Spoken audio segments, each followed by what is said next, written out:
A câmera do celular está ligada. Eu vejo meu próprio rosto na tela, uma senhora de 71 anos, com os olhos firmes, mas o coração batendo descontrolado. Meu nome é Teresa, e eu estou ao vivo, falando para milhares de pessoas que eu nem conheço. Ao meu lado, na mesa de um dos hotéis mais caros do Brasil, está um dossiê que vale milhões. E na tela do meu celular, piscando, uma chamada de vídeo do meu filho, o mesmo filho que há poucas semanas planejava me trancar num asilo e me roubar até o último centavo. Ele não sabe que eu sei de tudo. Ele não sabe que essa ligação é a última pá de terra na cova que ele mesmo cavou. O que aconteceu nos 30 dias que me transformaram de uma avó ingênua na maior inimiga da minha própria família? Fica comigo, porque essa história não é sobre vingança, é sobre justiça. E você não vai acreditar em como tudo termina. Eu sempre achei que tinha a família perfeita. Um filho que eu adotei e amei como se fosse meu, uma nora que parecia uma filha e uma neta que era a luz dos meus olhos. Mas eu estava errada, e a verdade era mais podre do que eu podia imaginar. Deixa eu te contar como tudo começou. Olha, se você olhasse a minha vida há uns 2 meses, ia pensar que eu era a mulher mais sortuda do mundo. Meu nome é Teresa, tenho 71 anos, sou viúva há 10 e morava numa casa linda, daquelas com piscina e jardim bem cuidado, num condomínio chique na Barra da Tijuca. Meu falecido marido, Roberto, trabalhou a vida inteira para me dar esse conforto. E depois que ele se foi, meu único foco, minha única alegria, era a minha família, meu filho Ricardo, sua esposa Patrícia e minha neta, a Luísa. Ricardo não era meu filho de sangue. Nós o adotamos quando ele tinha só 2 aninhos. Mas para mim isso nunca fez diferença. Eu o amava com cada fibra do meu ser. Ele era um homem bom, ou pelo menos eu achava. Tinha 47 anos, trabalhava como gerente numa grande empresa, ou pelo menos era o que ele dizia. Patrícia, a minha nora, era elegante, sempre impecável. E a Luísa... a Luísa, com 18 anos, era meu xodó. Inteligente, bonita, se preparando para entrar na faculdade de medicina. Nossa rotina era perfeita. Aos domingos, a casa enchia. O cheiro do meu assado no forno, as risadas do Ricardo, a Patrícia me ajudando a pôr a mesa, mesmo que com um certo ar de quem preferia estar em outro lugar.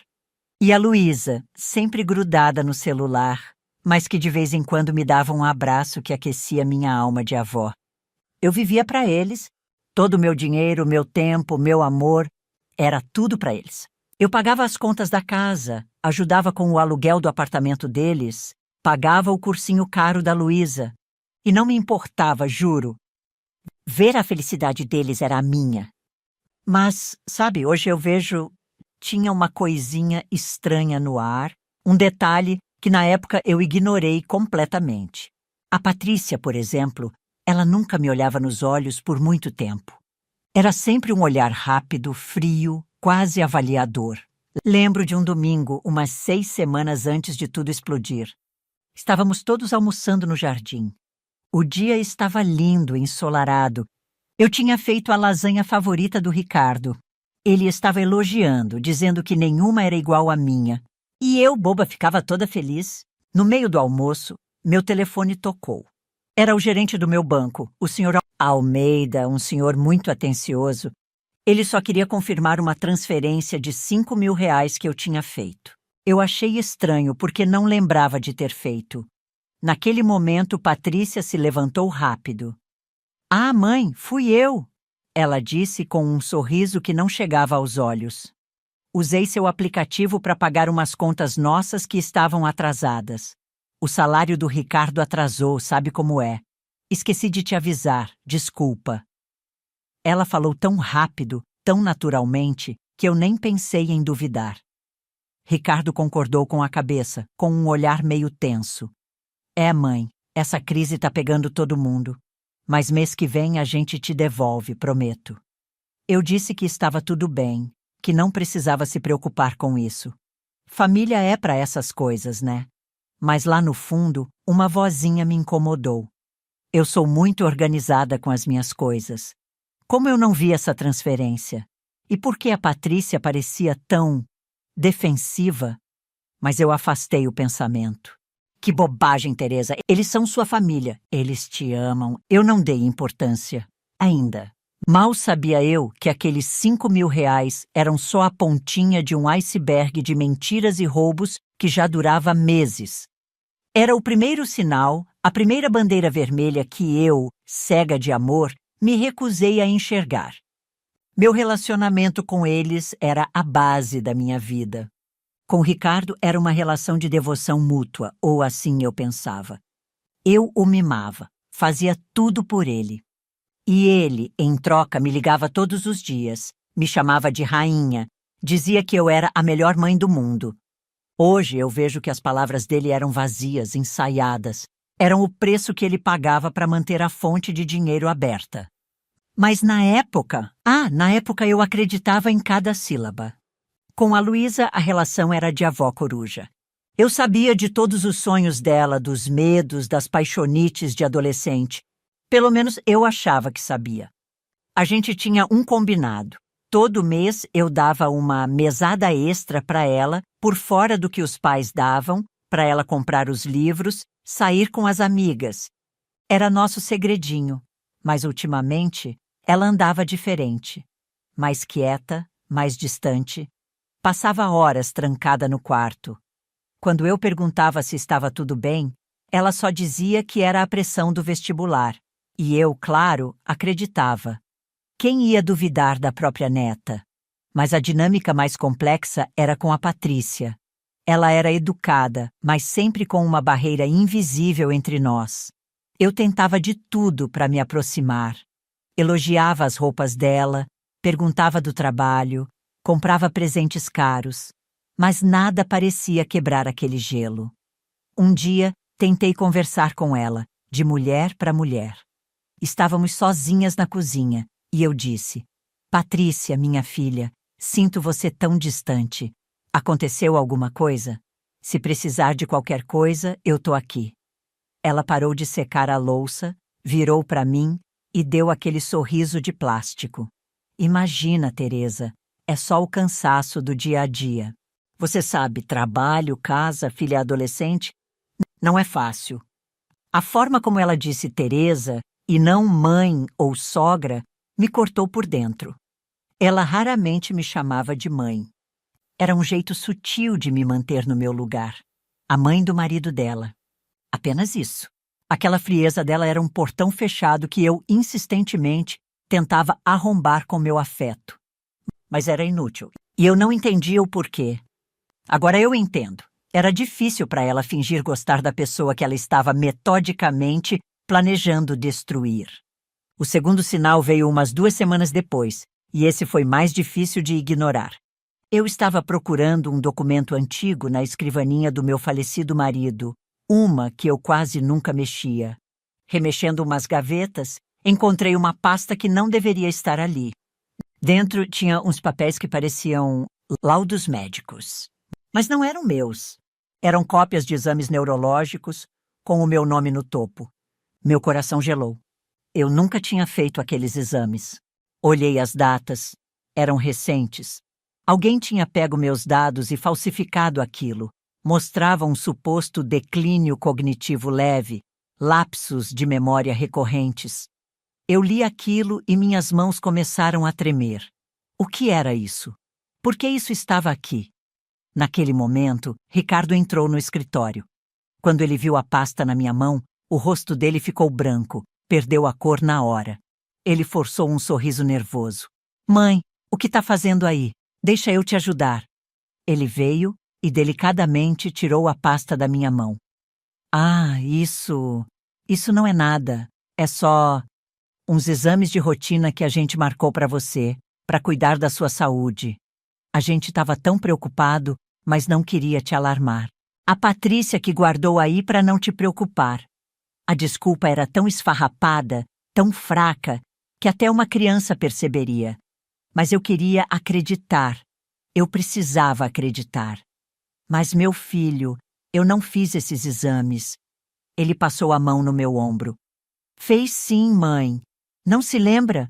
Foi semana passada. O doutor Figueiredo. Viu só? É por isso que a gente se preocupa. Ele estava usando a mentira para provar a própria mentira. Era cruel, era manipulador. Naquele dia eu me senti confusa, perdida. Será que eu estava mesmo ficando esquecida? Será que eles tinham razão em se preocupar? A semente da dúvida foi plantada na minha cabeça com uma eficiência assustadora. Mais tarde, naquele mesmo dia, encontrei minha vizinha, a dona Elvira, no portão. Ela é uma fofoqueira de mão cheia, mas tem um bom coração. Ela comentou do nada. Teresa, querida, vi sua nora conversando com aquele homem de novo. O doutor Lacerda. Ele é advogado, né? Especialista em, como é que chama? Negócio de família, herança. Eu gelei. Dr. Lacerda era conhecido no condomínio por ser um advogado meio abutre, especializado em casos de interdição. Deve ser coincidência, Elvira. Eu respondi, com a voz mais firme que consegui. Mas não era.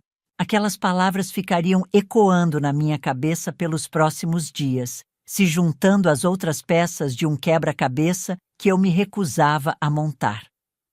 Nos dias que se seguiram, eu tentei viver normalmente.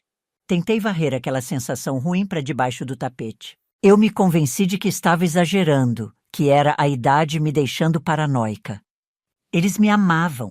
Uma família não faz mal a quem os ama, certo? Eles marcaram um jantar especial para a sexta-feira seguinte. Disseram que era para comemorar meu aniversário, que seria no mês que vem, mas queriam adiantar a festa. Patrícia estava mais simpática do que nunca. Me ligou para saber que prato eu queria que ela fizesse. Ricardo me mandou flores. Até a Luísa me mandou uma mensagem dizendo que estava com saudades.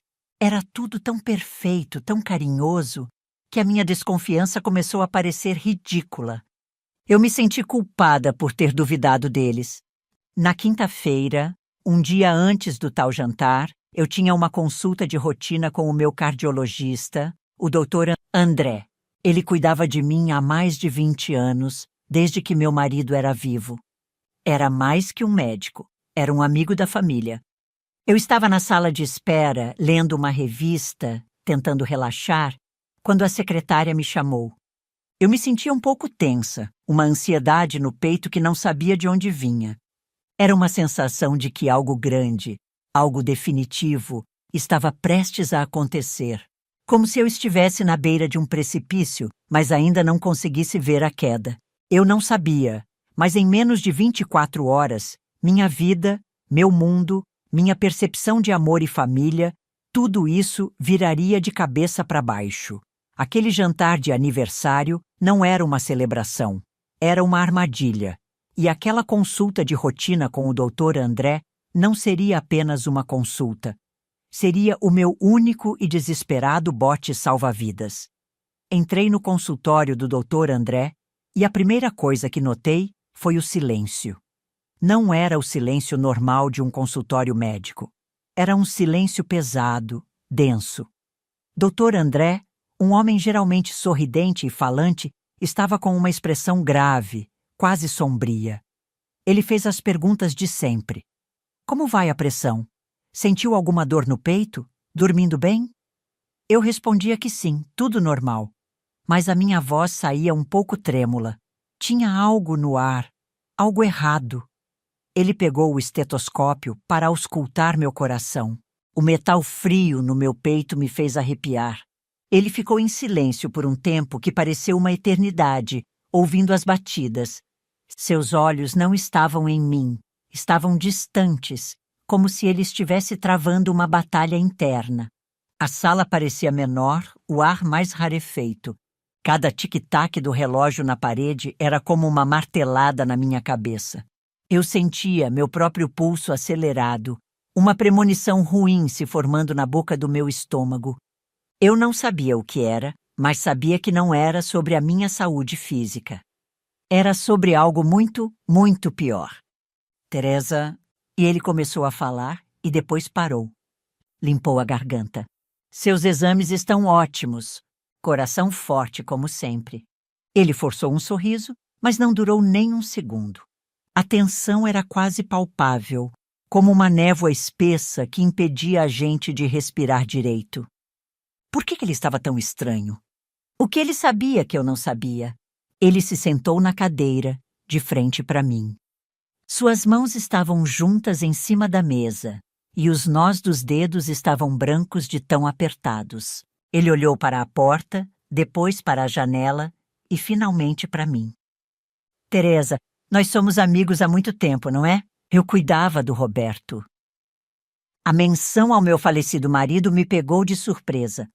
O que ele tinha a ver com isso? Sim, André, desde sempre, eu respondi, a voz baixa. Ele respirou fundo.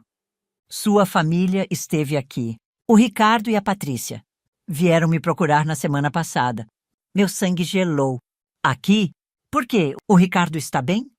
Ele está bem, disse o doutor André, e seu olhar era de pura pena. Eles não vieram por causa dele. Vieram por sua causa. Naquele instante, a pasta com os falsos laudos médicos que eu tinha encontrado piscou na minha mente. A conversa da minha vizinha sobre o advogado Abutre. A simpatia repentina da Patrícia. As peças começaram a se conectar, formando uma imagem horrível. Foi quando eu percebi um detalhe específico.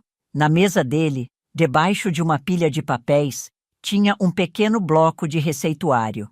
E ele, disfarçadamente com a mão esquerda, estava escrevendo algo nele, sem olhar para o papel. Era um movimento furtivo, quase imperceptível. Ele continuava falando, mas seus olhos me diziam outra coisa. Eles me pediam para prestar atenção. Eles me disseram que você não anda bem, ele continuou, a voz controlada. Disseram que você está confusa, esquecida, que está se tornando um perigo para si mesma. Cada palavra era um soco. Eles me pediram para assinar um laudo confirmando sua incapacidade mental, para que pudessem cuidar melhor de você, cuidar de mim. A expressão era tão cínica que me deu náuseas. Cuidar de mim significava me trancar, me silenciar, roubar tudo que era meu.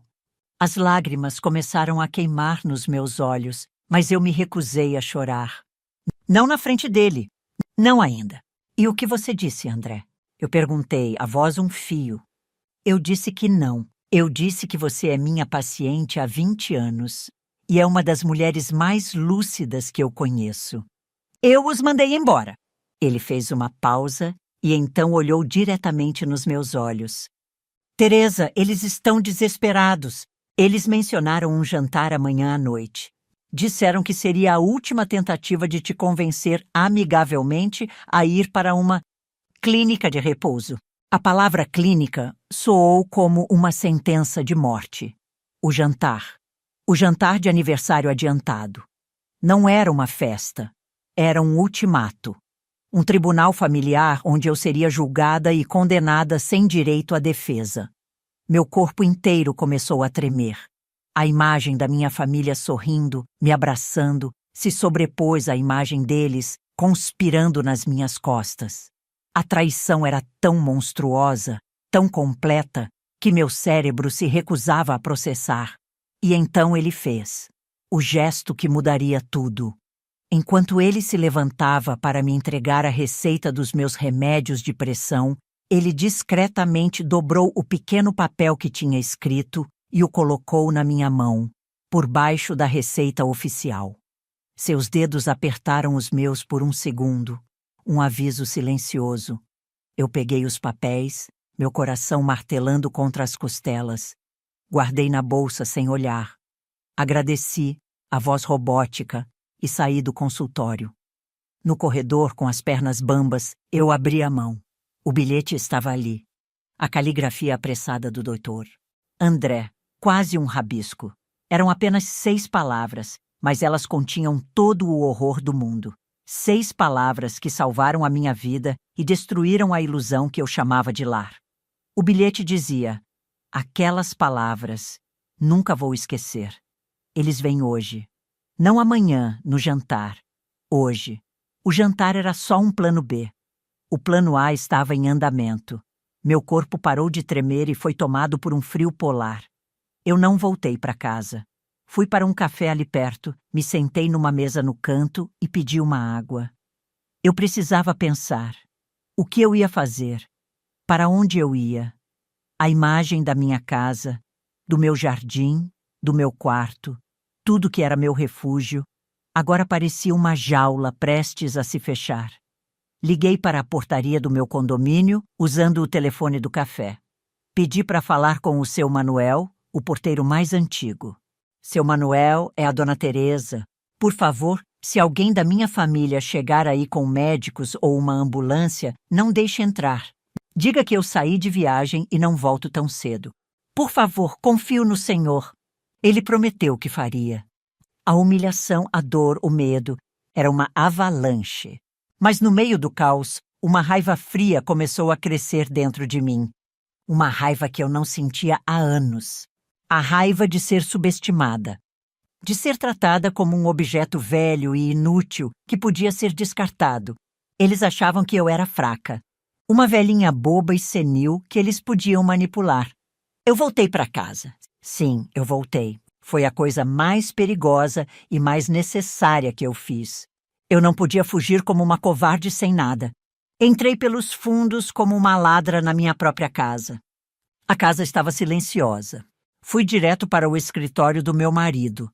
Lá, escondido num fundo falso da estante de livros, estava uma pequena caixa de metal que ele me fez prometer que eu só abriria numa emergência extrema. Teresa, se um dia o mundo virar de cabeça para baixo, tudo que você precisa vai estar aqui dentro, ele me disse 1 semana antes de morrer. Eu nunca entendi o que ele quis dizer. Até aquele momento. Peguei a caixa, uma bolsa com algumas roupas, meu passaporte e todos os meus cartões. Quando eu estava saindo, ouvi o carro deles chegando. Meu coração saltou pela boca. Corri para a janela e espiei pela fresta da cortina. Ricardo, Patrícia e Luísa desciam do carro. E com eles, 2 homens de branco, com uma cara nada amigável. E o Dr. Lacerda, o advogado Abutre. Eles tinham vindo me buscar. Eles não iam esperar pelo jantar. Mas tinha algo que não fechava a pressa deles. Por que hoje? Por que a urgência desesperada? Escondida no meu próprio quarto, ouvi a discussão deles com o porteiro pelo interfone. Ouvi a frustração na voz do Ricardo, a raiva na da Patrícia. Como assim ela viajou? Para onde? Ela não disse nada. Eles não podiam entrar sem um mandado, e eles não tinham um. Depois de uns 20 minutos de discussão, eles foram embora, derrotados. Pelo menos por enquanto. Quando a casa ficou em silêncio de novo, eu saí pelos fundos, chamei um táxi e fui para o aeroporto. Eu não sabia para onde ir, só sabia que precisava sumir. No táxi, tremendo, eu abri a caixa de metal do meu marido. Dentro, não havia joias ou dinheiro em espécie. Havia um passaporte europeu com o meu nome, um celular descartável, vários cartões de crédito de bancos que eu nunca tinha ouvido falar e um único documento, o extrato de uma conta numerada num banco em Zurique, na Suíça. No final da página, um número, um saldo. Olhei uma vez, 2, 3, não podia ser. 10.450.700 reais. Meu marido, o homem quieto e trabalhador, tinha uma fortuna secreta, e ele a deixou para mim. Naquele momento, no banco de trás de um táxi anônimo, em meio ao maior desespero da minha vida, as lágrimas finalmente vieram. Mas não eram só de dor, eram de alívio e de uma nova e terrível determinação. Eles não tinham me tirado tudo. Eles não sabiam da maior parte. Eles não sabiam com quem estavam mexendo. E foi nesse momento que decidi descobrir a verdade inteira. E depois, eles iriam se arrepender de terem nascido. Os primeiros dias foram um borrão. Peguei o primeiro voo que encontrei para o Rio de Janeiro. Não por um motivo especial, mas porque era uma cidade grande, cheia de gente, um lugar onde uma senhora de 71 anos poderia desaparecer na multidão. Me hospedei no Copacabana Palace. Parece um exagero, né? Mas eu precisava de segurança, de anonimato e, sinceramente, depois de descobrir aquela fortuna, eu senti que merecia um pouco de conforto no meio do inferno. Mas eu não dormia. Passava as noites em claro, na varanda do quarto, olhando o mar, a caixa de metal do meu marido no meu colo. Eu repassava cada conversa, cada gesto, cada olhar dos últimos meses. A cara de pânico do Ricardo quando encontrei os laudos falsos. A frieza calculada da Patrícia, o silêncio cúmplice da Luísa. Tinha algo errado naquela história toda, algo além da ganância. A pressa deles em me internar não era normal. Tinha um desespero ali que eu não conseguia entender. Era como se eles estivessem correndo contra o tempo. Mas por quê? O que eles tanto temiam? Esses pensamentos me assombravam, não me deixavam descansar. No terceiro dia no Rio, eu ativei o celular descartável que meu marido deixou. Tinha um único contato salvo, Dr. Fernando. Sem sobrenome, sem nada. A curiosidade foi maior que o medo. Eu liguei. A voz do outro lado era calma, profissional. Alô? Eu estou ligando a pedido de Roberto. Meu nome é Teresa. Houve um silêncio do outro lado e depois. Dona Teresa, eu esperei 10 anos por essa ligação. Onde a senhora está? Dr. Fernando era o advogado do meu marido. O advogado que cuidava da fortuna secreta. Naquela mesma tarde, ele estava no meu hotel. Era um homem elegante, na casa dos 60 anos, com um olhar que transmitia confiança. Ele me explicou tudo. Roberto tinha feito investimentos de alto risco no início da carreira que deram muito certo. Ele nunca me contou para me proteger, para que eu tivesse uma vida normal. A fortuna era legal, declarada, e era toda minha. Foi o Dr. Fernando que, sem querer, me deu a primeira pista real. Ele me ajudou a acessar minhas contas bancárias normais, as que a minha família conhecia, para ver o que eles tinham feito. E foi um choque. O extrato do meu cartão de crédito era uma lista de horrores. Compras em lojas de grife que eu nunca pisei, jantares em restaurantes caríssimos, tratamentos estéticos de milhares de reais. As datas batiam com os dias em que a Patrícia dizia que ia resolver umas coisas para mim no banco. Ela tinha clonado meu cartão ou simplesmente pegado o adicional e estava torrando meu dinheiro. A conta estava quase no limite. Por que ela teria isso? Era só ganância ou era algo mais? Era a prova de que a pressa deles tinha um motivo. A fonte estava secando.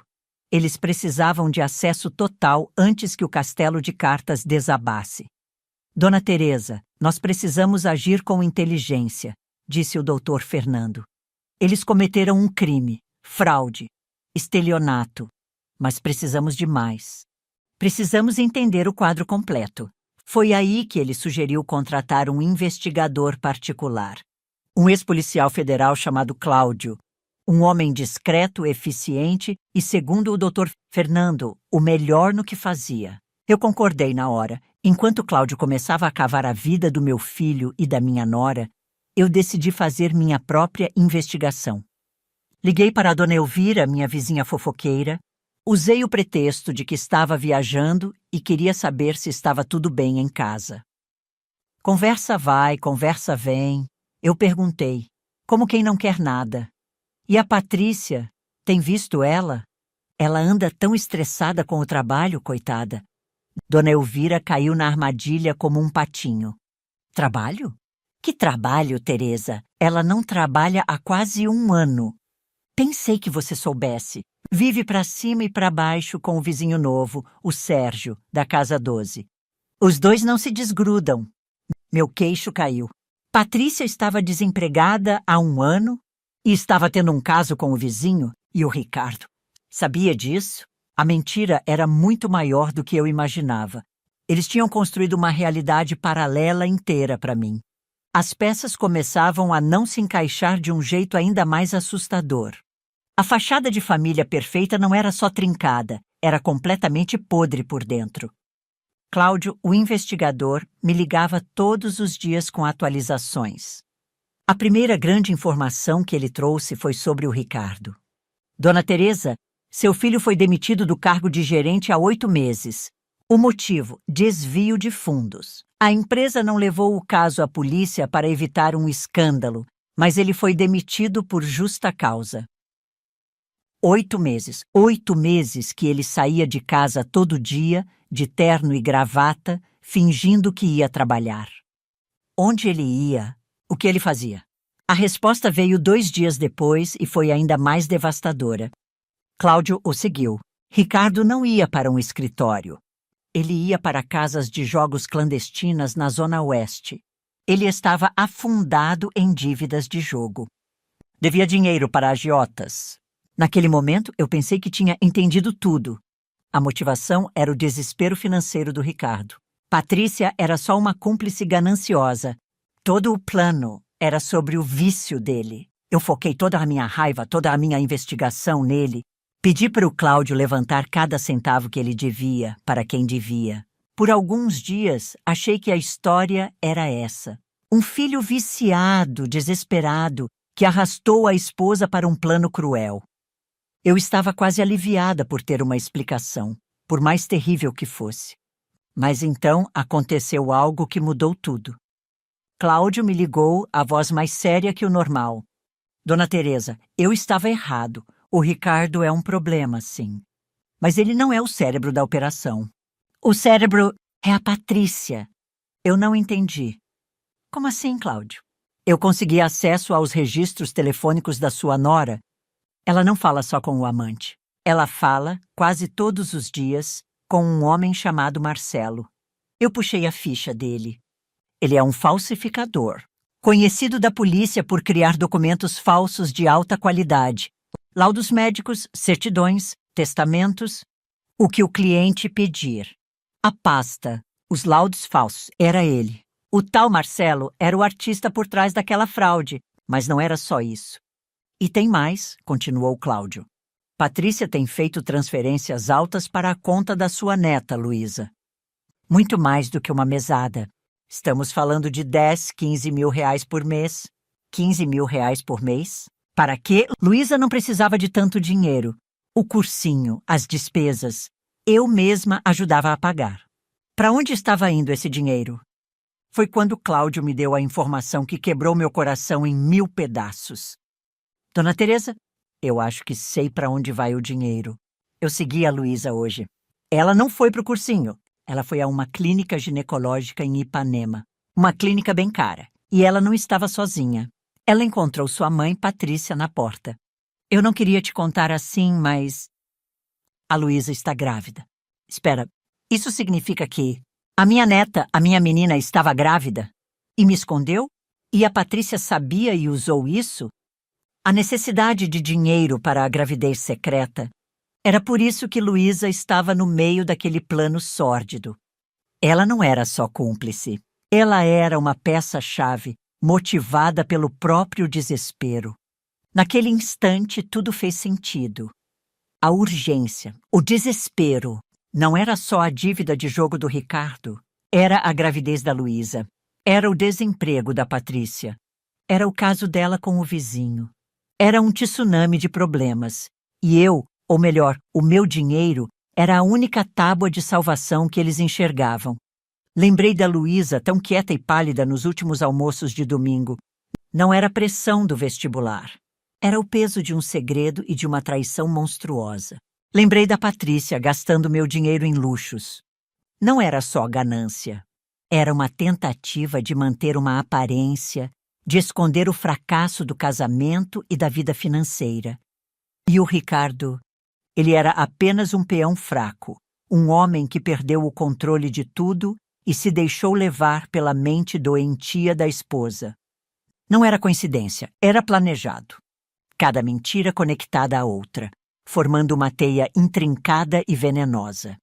Eles não estavam apenas tentando me roubar.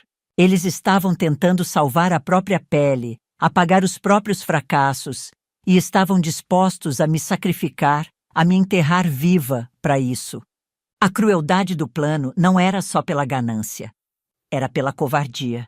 Eu agora entendia o porquê. mas ainda não entendia a extensão. O que mais eles tinham feito? Quem era o pai do filho da Luísa? Quem eram os agiotas que o Ricardo devia? E o mais importante, qual era o próximo passo deles agora que eu tinha sumido? O medo que eu sentia no início estava se transformando em outra coisa. Uma determinação fria, cortante. Eu não era mais a vítima assustada que fugiu de casa. Eu era uma mulher com 10 milhões de reais, o melhor advogado do Rio de Janeiro e um investigador que sabia de todos os podres deles. O tabuleiro do jogo tinha virado. Dr. Fernando me ligou no final daquele dia. Teresa, más notícias. Eles entraram com um pedido de interdição e curatela de emergência. Alegam que a senhora teve um surto psicótico e desapareceu, e anexaram os laudos do tal Marcelo. Eles não iam parar. Eles iam até o fim, e eu também. Doutor Fernando, eu disse, a voz firme como aço. Eles estão tentando vender a minha casa, não é? Sim, Cláudio descobriu que marcaram uma reunião com um corretor amanhã de manhã. Um sorriso amargo brotou nos meus lábios. Ótimo, eu quero ir a essa reunião. Eu preciso ver com meus próprios olhos. E o que eu descobri foi que a cara de pau deles não tinha limites. A manhã seguinte estava cinzenta, chuvosa, como se o céu do Rio de Janeiro refletisse o estado da minha alma. Eu e o Dr. Fernando fomos para a imobiliária na Barra, a mesma que cuidava dos imóveis do condomínio há anos. Cláudio já estava lá, disfarçado de cliente, sentado num canto com um jornal. O plano era simples. Eu entraria, confrontaria, e o Dr. Fernando gravaria tudo com o celular de forma discreta. No carro, a caminho, um pânico gelado tomou conta de mim. E se eu estivesse errada? E se houvesse uma explicação, por mais maluca que fosse? Uma parte de mim, a avó, a mãe, ainda queria desesperadamente acreditar que havia um pingo de amor, um resquício de humanidade neles. Eu rezava para estar enganada, mas o peso da verdade que eu já conhecia era esmagador. Respirei fundo. A Teresa boazinha e ingênua morreu naquela noite, escondida na própria casa. Quem estava naquele carro era outra mulher. Chegamos. Dr. Fernando entrou primeiro. Eu esperei 5 minutos e entrei. A imobiliária era um lugar moderno, com vidro e aço por toda parte. E lá estavam eles, sentados à mesa com o corretor, o senhor Amaro, um homem que eu conhecia há anos. Ricardo, Patrícia e Luísa. Sorrindo.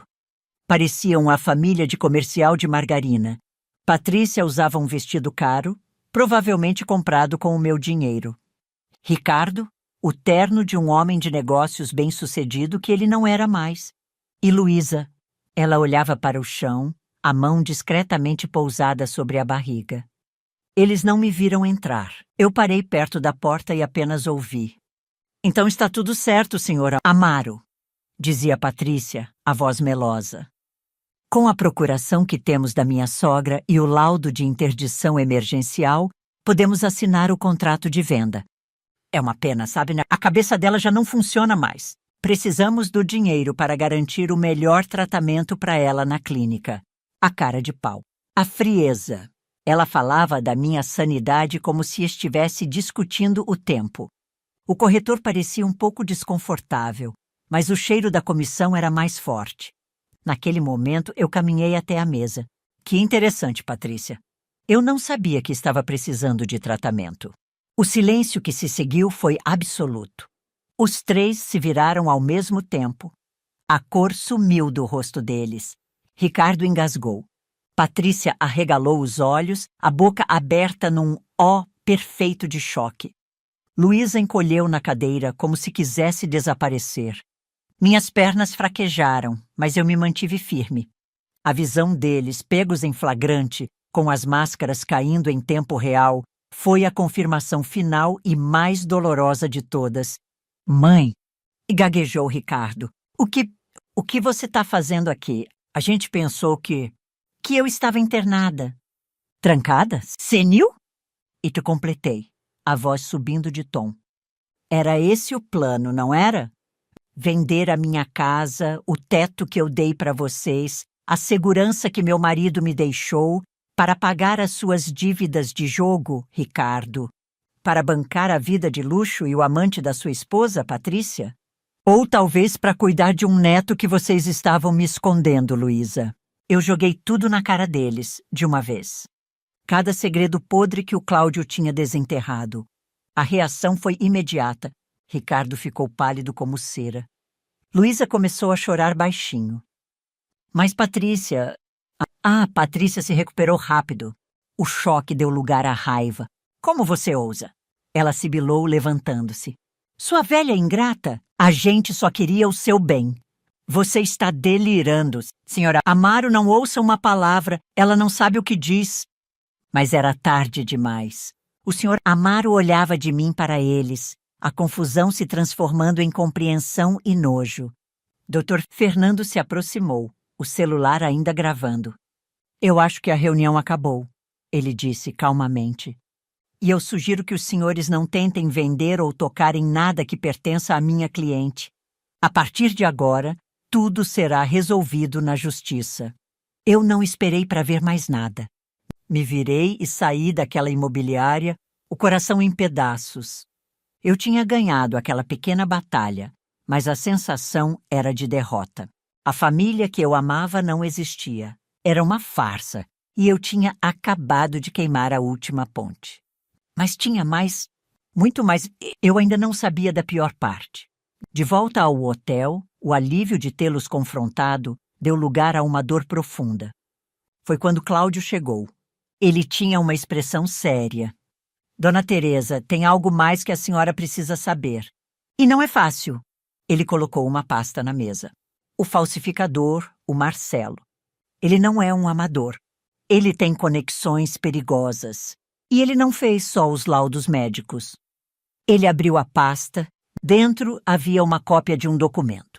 Uma alteração no meu testamento.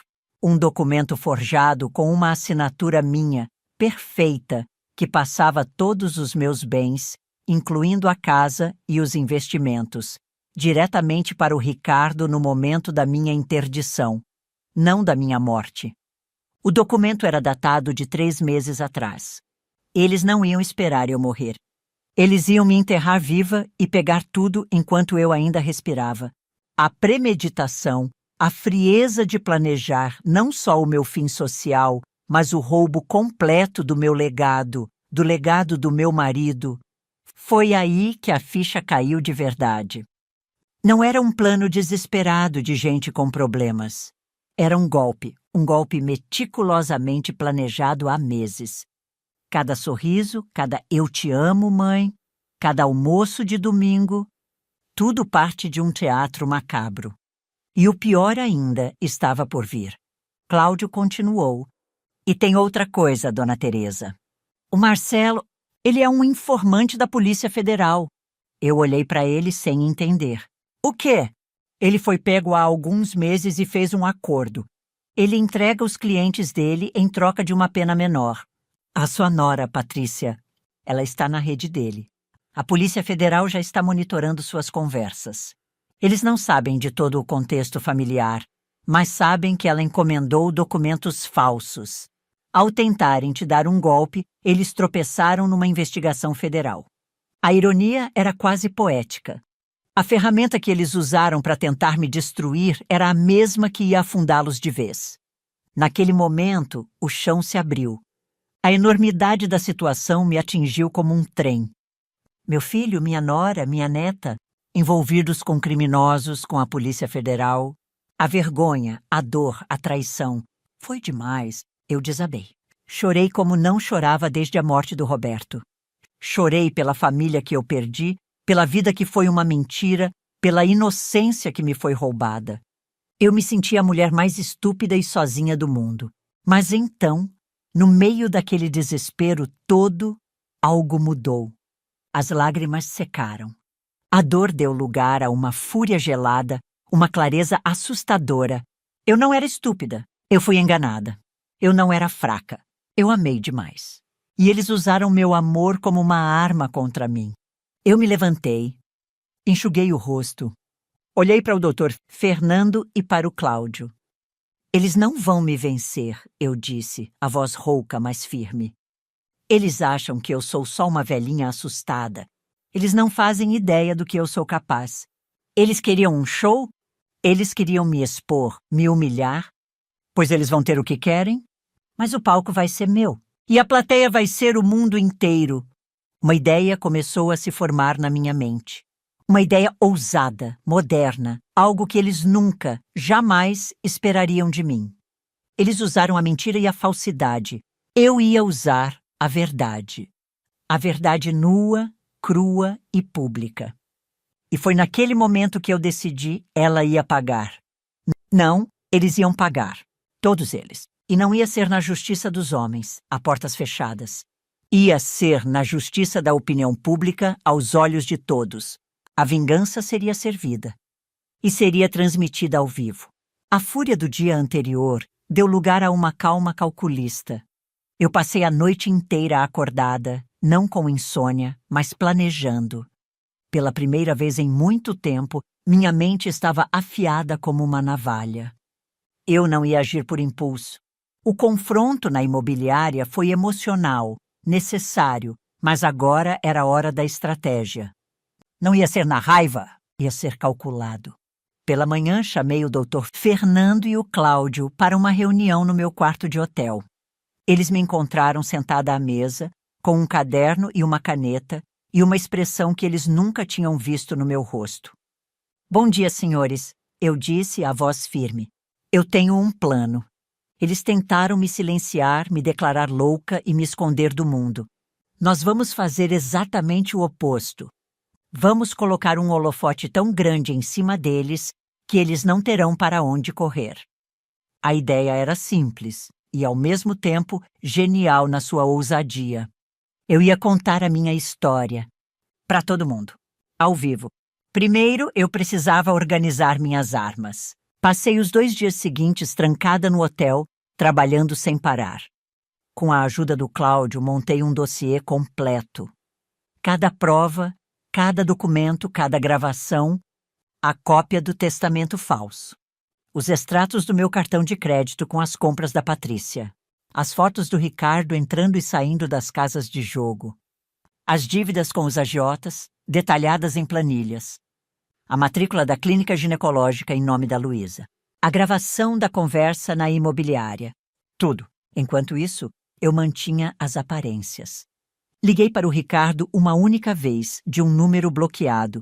Ele atendeu, a voz desesperada. Mãe, onde você tá? A gente tá preocupado.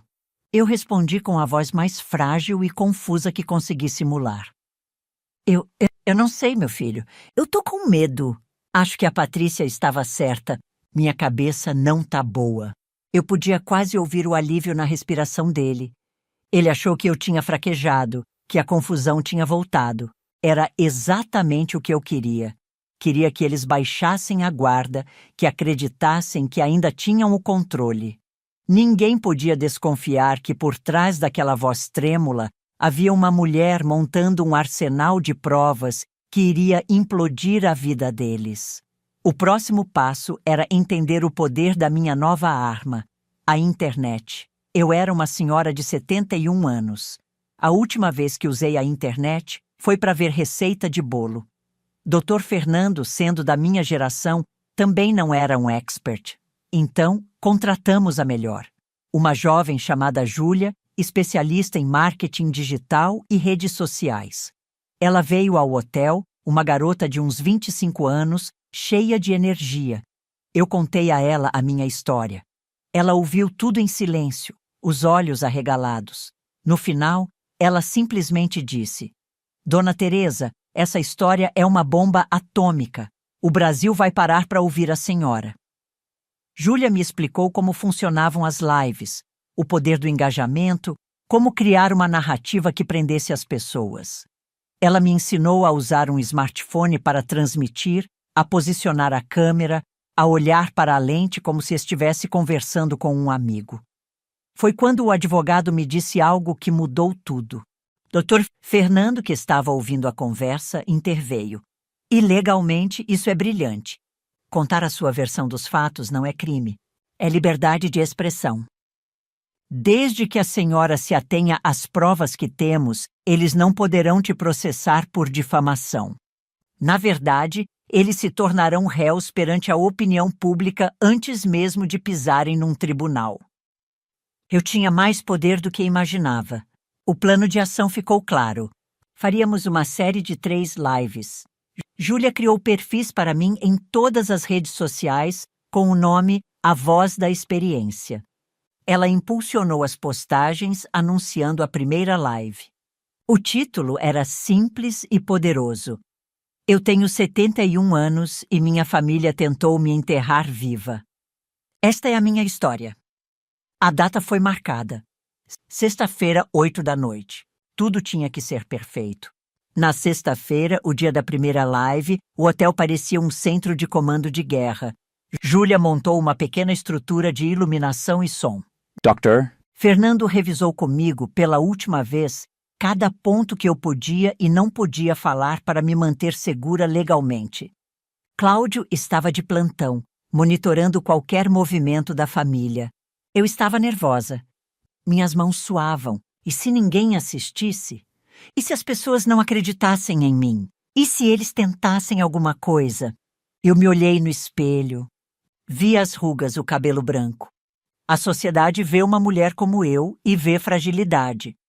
Vê o fim da linha. Eles viram isso. E foi o maior erro deles. Respirei fundo. Eu não estava fazendo isso por vingança. Estava fazendo por justiça. Por todas as outras Teresas por aí, silenciadas por suas próprias famílias, estava fazendo por mim. Para pegar de volta a minha voz, a minha dignidade, a minha vida, Júlia se aproximou. Pronta, Dona Teresa, entramos no ar em 5 minutos. Eu assenti. O dia chegou. Estava na hora, faltando 1 minuto para as 8 da noite. O quarto do hotel estava em silêncio, exceto pelo zumbido suave do ar-condicionado. A pequena luz do celular, montado no tripé, parecia um olho vermelho me encarando. Júlia estava ao meu lado, monitorando um laptop. Dr. Fernando estava numa poltrona no canto, tenso, mas assentindo com a cabeça para me encorajar. Meu coração parecia uma escola de samba na avenida. A boca estava seca. Olhei para o dossiê na mesa, minha armadura de papel. Eu repassei o início do meu discurso mentalmente uma última vez. Não era um discurso, era na minha vida. Eu não precisava decorar. Só precisava sentir. 10 segundos, Dona Teresa, sussurrou Júlia. Respirei fundo e olhei para a lente da câmera, imaginando que estava falando com uma única amiga, do outro lado, que precisava ouvir a minha verdade. Júlia fez um sinal. A luz ficou verde. Ao vivo. Boa noite, eu comecei, a voz um pouco trêmula, mas clara. Meu nome é Teresa. Eu tenho 71 anos. E até poucas semanas atrás, eu achava que tinha uma vida perfeita e uma família que me amava. Comecei a contar. Falei sobre meu marido, sobre como adotei Ricardo, sobre o amor que eu sentia por eles. Falei dos almoços de domingo, da casa na Barra, da vida que eu achava que era real. O contador de espectadores no laptop da Júlia começou a subir. 10, 50, 200, 500. As pessoas estavam chegando, curiosas. Eu continuei, a voz ganhando força. Contei sobre os primeiros sinais, os laudos falsos, a desculpa esfarrapada do Ricardo.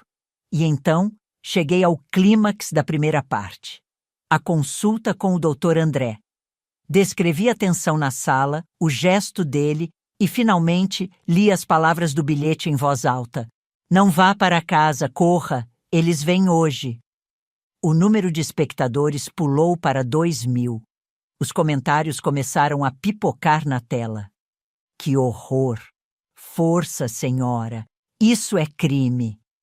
Eles não faziam ideia do que estava por vir. Eles achavam que eu era apenas uma vítima contando uma história triste. Vocês devem estar se perguntando por que eles fariam isso. Eu continuei, mudando o tom de vítima para narradora. Ganância? Sim, mas era muito mais que isso. Era desespero. E então, do nada, o meu outro celular, o que a minha família tinha o número, começou a tocar.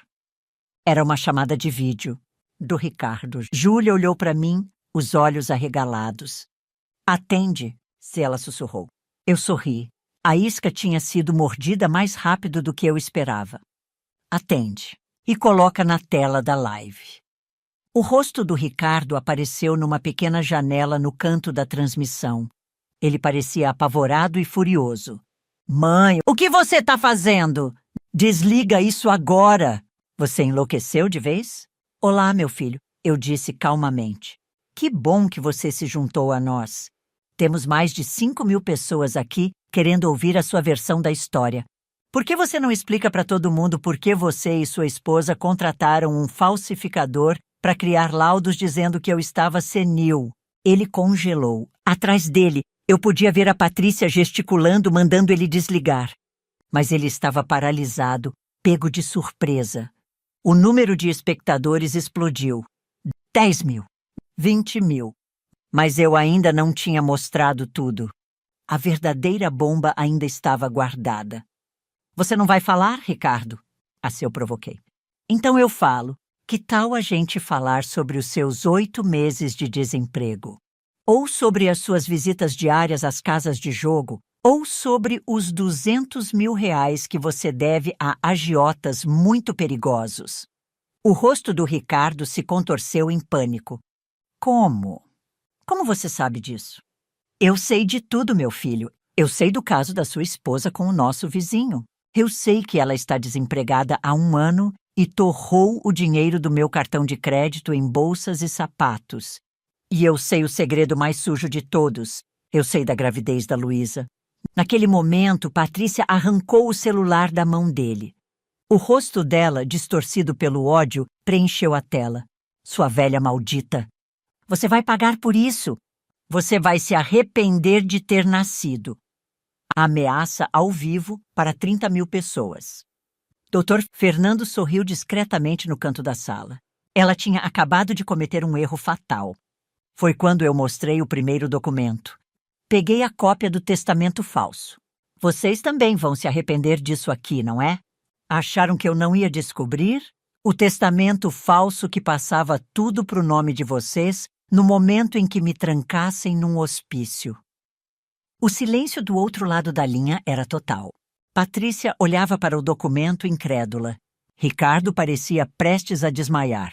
A live tinha se transformado num evento nacional. 50.000 pessoas assistindo em tempo real. E agora a melhor parte, eu disse guardando o testamento. O artista que fez essa bela obra de arte para vocês. O nome dele é Marcelo, não é? Um excelente profissional. Tão excelente que a Polícia Federal também acha. Sabiam que o Marcelo é um informante federal, Patrícia? Que cada ligação, cada encomenda de documento falso que você fez foi gravada? O choque no rosto da Patrícia foi a minha vitória. O sangue sumiu de sua face. Ela entendeu. Eles não estavam apenas encrencados comigo. Eles estavam encrencados com a lei, em um nível que nem imaginavam. O silêncio foi ensurdecedor. O castelo de cartas deles não apenas ruiu, ele foi pulverizado, ao vivo, para uma audiência estarrecida.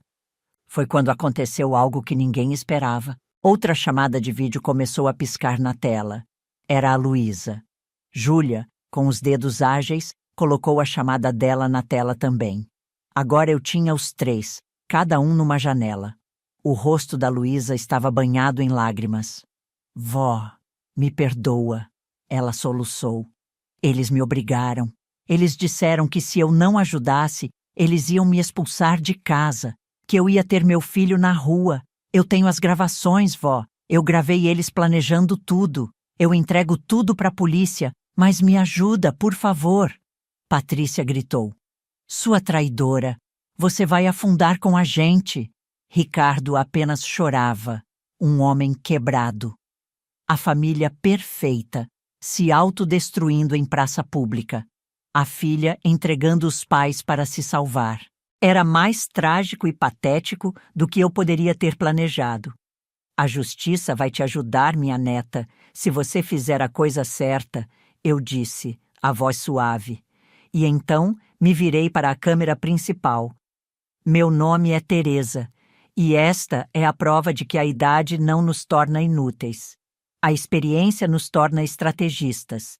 O amor não nos cega, ele nos dá força. E a verdade, mais cedo ou mais tarde, sempre aparece. Naquele exato momento, Cláudio, que estava monitorando a casa deles, me mandou uma mensagem. Eles chegaram. Eu sorri para a câmera. E parece que a justiça às vezes não demora tanto assim. Na tela da chamada de vídeo do Ricardo e da Patrícia, nós vimos as luzes azuis e vermelhas piscando na janela, a batida forte na porta. Polícia Federal, abram a porta!